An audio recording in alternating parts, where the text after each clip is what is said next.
दुःख कमी होत नसतं, तर ते मनाच्या कोपऱ्यात कायमचं राहायला शिकतं.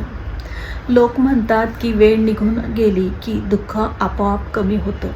पण खरं सांगायचं तर दुःख कधीच पूर्णपणे कमी होत नसतं.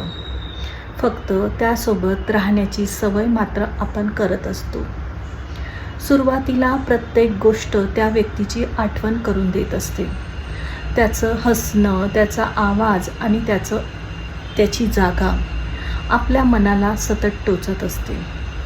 आपण मनाच्या एका कोपऱ्यात दुःखासाठी, त्या व्यक्तीसाठी एक शांत कोपरा तयार करत असतो. परंतु जेव्हा आपण एखादं गाणं ऐकतो किंवा एखादा फोटो पाहतो किंवा एखादी आठवण अचानक आपल्यासमोर येते, तेव्हा तो शांत कोपरा पुन्हा भरायला सुरुवात होते. म्हणूनच एखादी व्यक्ती तिच्या प्रिय व्यक्तीची आठवण काढून रडत असेल, तर याचा अर्थ असा होत नाही की ती व्यक्ती कमजोर आहे. कारण काही व्यक्ती आपल्या मनात आयुष्यभर जिवंत राहत असतात. म्हणूनच दुःख कमी होत नसतं, तर फक्त त्याच्यासोबत राहण्याची सवय मात्र आपल्याला होत असते.